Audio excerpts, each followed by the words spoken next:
Praise the lord. Good morning. ఎలా ఉన్నారు? ఈరోజంతా చక్కగా నిద్ర పట్టిందని నేను నమ్ముతున్నాను. ఈ ఉదయకాలం మనల్ని తిరిగి సజీవ లెక్కలో ఉంచి మనల్ని లేపినందుకు ఒక్క సెకండ్ కృతజ్ఞతాస్తుతులు చెల్లిద్దామా? యేసయ్యా, ఈ ఉదయకాలము నన్ను లేపి సజీవ లెక్కలో ఉంచినందుకు నీకు స్తోత్రములయ్యా. డైలీ బ్రెడ్ విత్ పాస్టర్ యోజనకి స్వాగతం.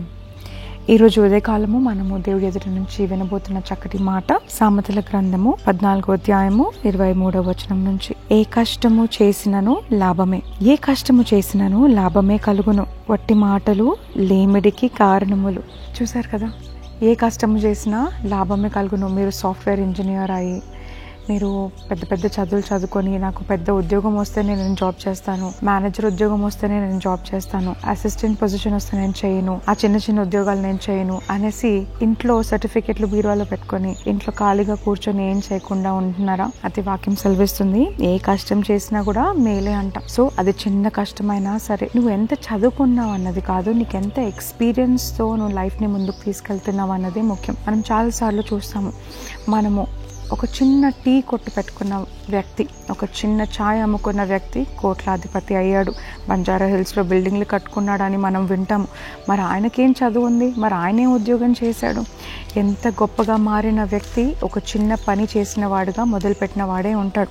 రెండోది మనం చూస్తున్నాము, వట్టి మాటలు లేమిడికి కారణం అంట. నేను ఎందుకు బీదగా ఉన్నాను, నేను ఎందుకు పోరుగా ఉన్నాను, నాకెందుకు కష్టాలు, నాకెందుకు ఈ కన్నీళ్ళు, నాకెందుకు ఈ అప్పులు, నేనెందుకు కట్టుకోలేకపోతున్నాను, నాకెందుకు ఏం లేదని అనుకుంటున్నావేమో. దేవుడు మాట్లాడుతున్న మాట ఏంటంటే, వట్టి మాటలు మాట్లాడుతున్నావా ఇంట్లో కూర్చొని? వాడెలా బాగుపడుతున్నాడు, ఈమె ఎలా బాగుపడుతుంది, ఈమెంటి ఇంత ఫేమస్ అయిపోయింది, ఈమెంటి సోషల్ మీడియాలో ఇంత ఫేమస్ అయిపోతుంది, ఈమె ఏం చేసి కొనుక్కుందో నీకు తెలుసా, ఈమె ఏం చేసి ఫారెన్కి వెళ్ళిందో తెలుసా అని ఉట్టి మాటలు, ఇతరుల సక్సెస్ గురించి నువ్వు మాట్లాడుకుంటున్నావా? ఏం టైం ఖాళీగా దొరకకపోతే సినిమాలు చూస్తూ, సీరియళ్ళు చూస్తూ, సీజన్లు నెట్ఫ్లిక్స్లు చూస్తూ కూర్చుండిపోతున్నావా? అది కూడా సమయం దొరకకపోతే ఫ్రెండ్స్కి ఫోన్ చేసి వాళ్ళు ఇలా చేశారు, వీళ్ళు ఎలా చేశారు, వాళ్ళిలా వీళ్ళెలా అని ఉట్టి మాటలు మాట్లాడుతున్నావా? దేవుడు అంటున్నాడు, ఉట్టి మాటలు లేమిడికి కారణం అంట. లేమి అంటే చేతిలో ఒక్క రూపాయి కూడా నీకు ఉండకుండా ఉండటానికి కారణము ఒట్టి మాటలు మాట్లాడుతున్న వాడిగా ఉన్నావు కాబట్టి అంట. గాసిప్ చేయటం కానీ, ఫ్రెండ్స్తో మాట్లాడుకోవటం కానీ, వారెవరో కారు కొంటున్నందుకు సంతోషపడకుండా, అరే వారు బాగుపడుతున్నారులే, పోన్లే కష్టపడుతున్నారు, సంపాదించుకుంటున్నారులే అని అనుకోకుండా, వాడు ఏం చేసి కొనుక్కున్నాడో నీకేం తెలుసు, వాడు ఏం చేసి కొనుక్కున్నాడో నీకేం తెలుసు, వాడు ఏం చేస్తే అలాంటి పెద్ద కారు సంపాదించుకున్నాడో నీకు తెలుసా అనేసి నీ ఫ్రెండ్స్తో, నీ ఫ్యామిలీ మెంబర్స్తో, నీ కుటుంబ సభ్యులు బాగుపడితే కూడా నువ్వు సంతోషపడట్లేదే. మరి నువ్వు బాగుపడాలా లేదా అని ఆలోచన నీకు లేదా? ఎవరో పరలోకం నుంచి ఉడిపడి డబ్బులు పడతాయి అనుకుంటున్నావా? లేకపోతే చెట్టుకి డబ్బులు కాస్తున్నాయి, రోజు ఆకుల్లాగా తెంపుకోవచ్చు అనుకుంటున్నావా? లేకపోతే తాత ముత్తాతలు నీకు ఆస్తులు రాసిస్తారని వాళ్ళ చావు కోసం వెయిట్ చేస్తున్నావా?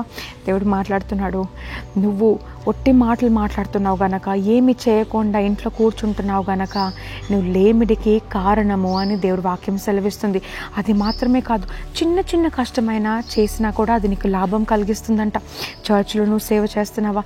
నీ ఉన్న ఎక్స్పీరియన్స్, సాఫ్ట్వేర్ చదువుకున్నావా? చర్చ్లో వెళ్ళి సాఫ్ట్వేర్గా చర్చ్లో ఉపయోగపడు. ఆ ఉన్న ఎక్స్పీరియన్స్ నీ సొంతంగా ఏదైనా స్టార్ట్ చేసుకోవచ్చేమో. ఇంట్లో పనులైనా, బయట పనులైనా, బయట ఎక్కడైనా చిన్న ఉద్యోగం అయినా, మెక్డానల్డ్స్లో నీకు జాబ్ వచ్చినా సరే, క్లీనింగ్ జాబ్ వచ్చినా సరే, ఇంట్లో మాత్రం ఖాళీగా కూర్చుండక, ఏది దొరికితే, ఏ పని దేవుడు నీకు అవకాశం ఇస్తే, ఏ ఉద్యోగమైనా, ఎవరైనా వచ్చి వాలంటీర్గా ఎక్స్పీరియన్స్ నేర్చుకో, ఇంటర్న్గా నేర్చుకో అని పిలిచినా కూడా నువ్వు ఒట్టిగా వెళ్ళి డబ్బులు నీకు అక్కడ రాకపోయినా అందులో వచ్చిన ఎక్స్పీరియన్స్ ద్వారా దేవుడు నీకు నూతనమైన లాభము లాంటి ఉద్యోగాన్ని నీకు తెలియజేస్తాడంట.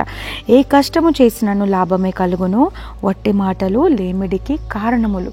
ఈరోజు మనం నేర్చుకున్నట్లయితే, మనము ఒట్టిగా ఖాళీ చేతులతో ఉండకుండా, మనం ఏదో ఒక పని చేస్తూ అందులో లాభాన్ని పొందుతూ, ఆ లాభము ద్వారా మనం జీవితంని విలువైన ప్రశస్తమైన ద్వారంలో మనం నడుచుకోవాలని నేను కోరుకుంటున్నాను. ఈరోజు మనము ఒక చిన్న ప్రార్థనతో ముగించేద్దామా? ప్రార్థన. పరిశుద్ధ దేవ, నీకు స్తోత్రములయ్యా. ఈ ఉదయకాలం నేర్పించిన చక్కని మాట కొరకు నీకు వందనాలు. లేమిడికి కారణములు, ఏ కష్టము చేసినను లాభము కలుగును, వట్టి మాటలు లేమిడికి కారణములు అని చెప్పిన ఈ మాటను బట్టి ప్రభా, ఈ రోజు నుంచి మా జీవితంలో మేము ఒట్టి మాటలు మాట్లాడుకోకుండా చక్కటి ఉద్యోగము చేస్తూ నేను గణపరిచే వారంగా ఉండటకు సహాయపడమని యేసు నామమున ప్రార్థిస్తున్నాం తండ్రి.